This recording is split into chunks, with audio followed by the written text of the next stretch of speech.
It started like most great romances do, with intensity, mystery, and the kind of attention that makes you feel like the only person in the world. We met at a bookstore, both reaching for the same weathered copy of a philosophy text. His laugh was warm, his eyes held stories, and his compliments seemed to pierce straight through to the parts of me I'd always tried to hide. That first night, he told me I was unlike anyone he'd ever met.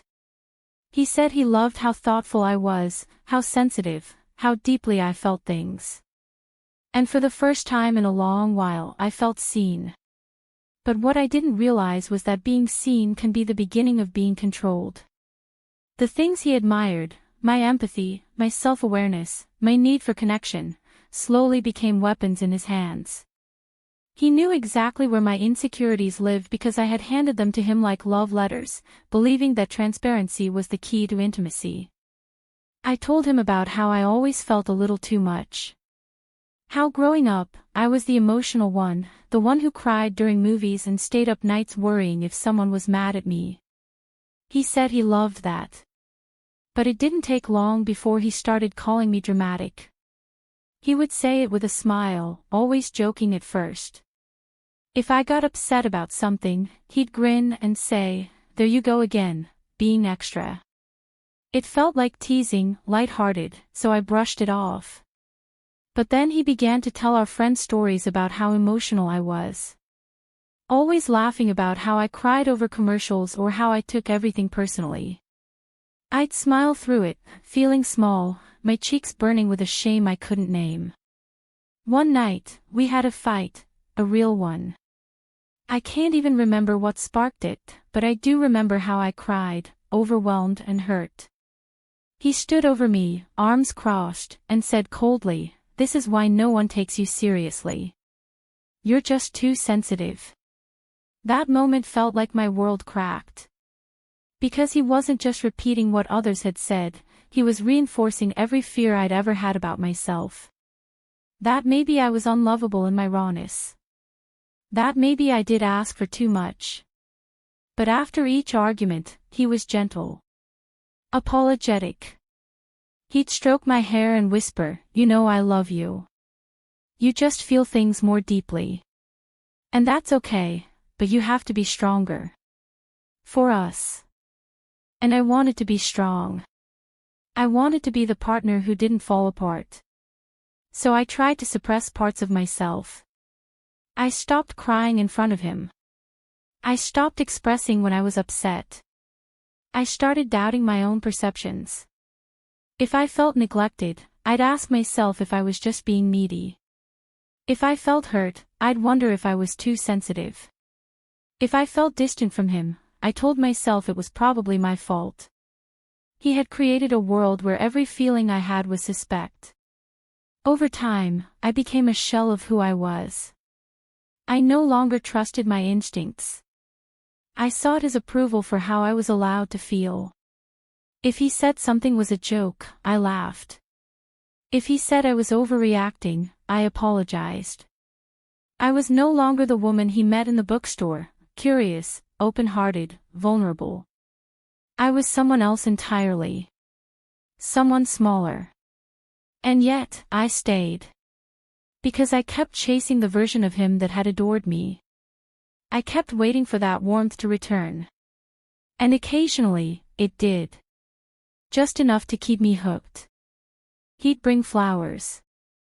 He'd plan a weekend trip. He'd tell me he missed the old me, as if she had disappeared on her own. But then, one day, I heard him talking on the phone. He thought I was asleep. He was laughing, saying, "She's impossible. You know how she gets. Crying over nothing. But I just tell her what she wants to hear." That sentence broke something in me. Because it wasn't just a misunderstanding or a misstep. It was deliberate. He knew exactly what he was doing. And I had allowed it, not because I was weak, but because I believed in love. I believed people grow together.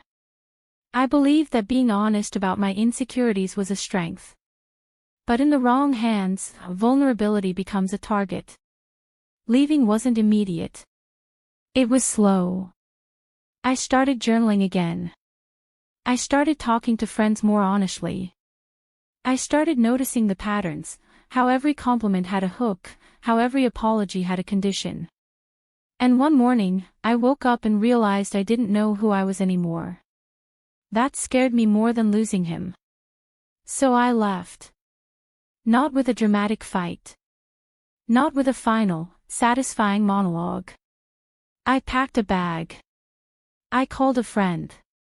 I walked out. And in the months that followed, I cried more than I ever had, but not because I was broken. Because I was healing. I remembered the girl who reached for the philosophy book. I remembered why I loved too deeply, why I felt too much. Because that's who I am. And now, I protect that.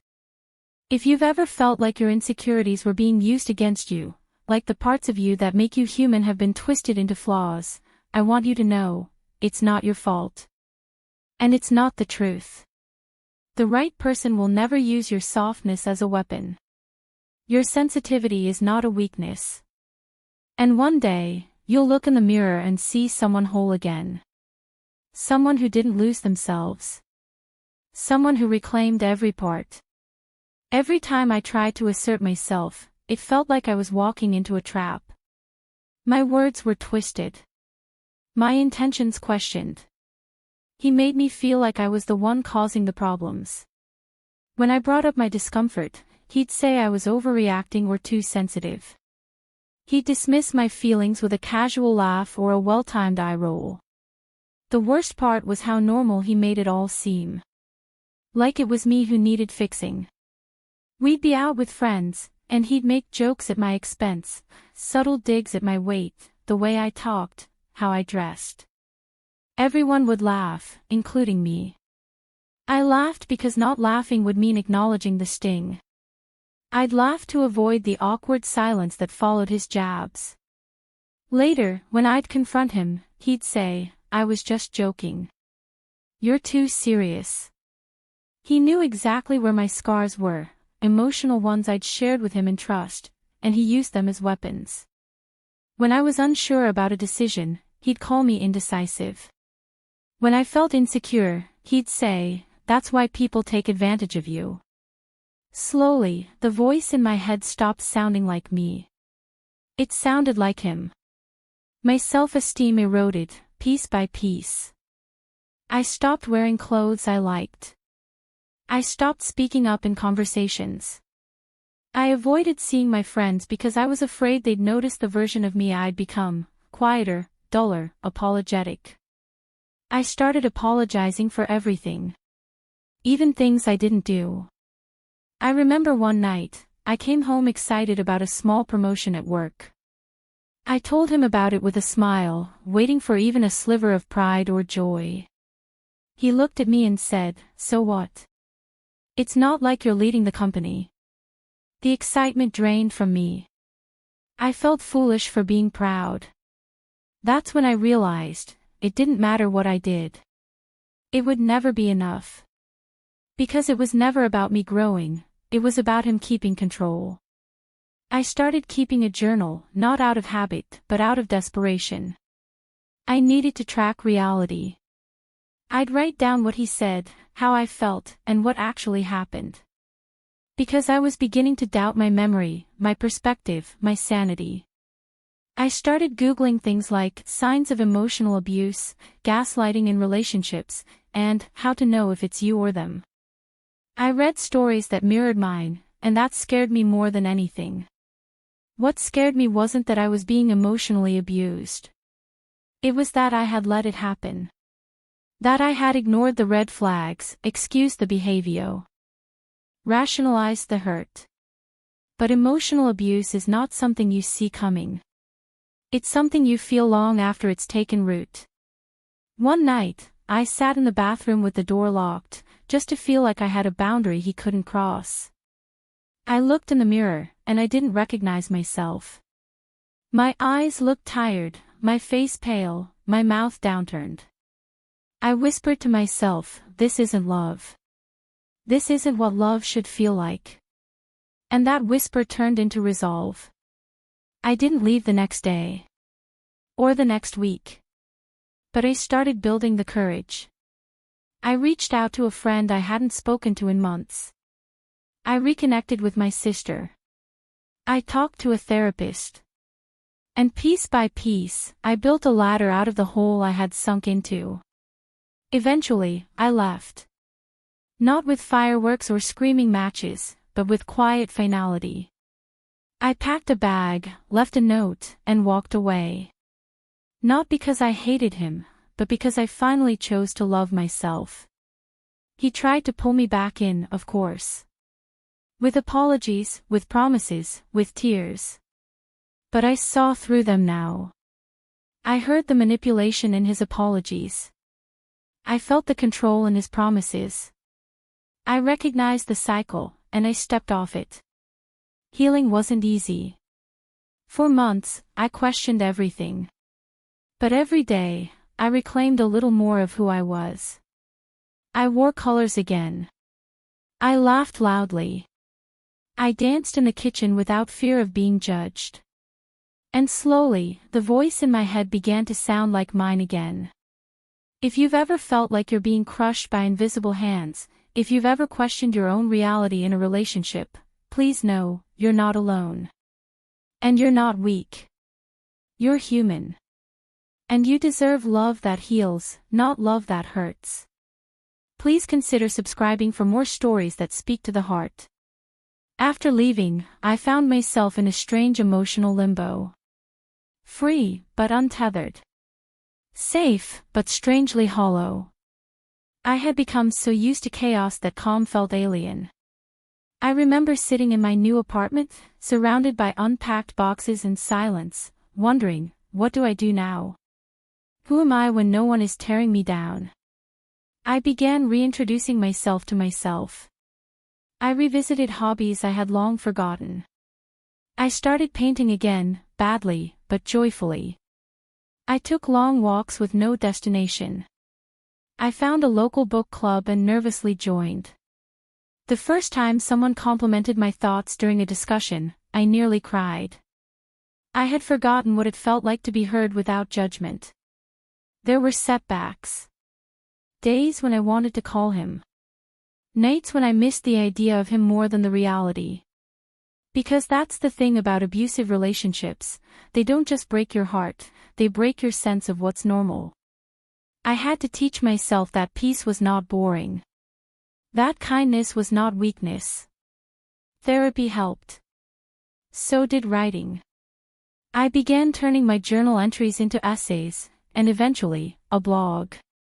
People started reaching out. Strangers told me they saw themselves in my words. I wasn't just healing, I was helping others heal too. And that gave me strength. One afternoon, I received an email from him. Just 3 lines. I saw your blog. I'm proud of you. I miss you. I stared at the screen, my heart pounding. Old patterns tugged at me. But then, another voice, stronger now, whispered, "You're beyond this." I didn't respond. I deleted the email. And then I went for a walk in the sun, free. Freedom, I've learned, is not a moment. It's a daily choice. A practice. Some mornings I still doubt myself. But then I remember how far I've come. I remember the woman who once apologized for breathing too loudly.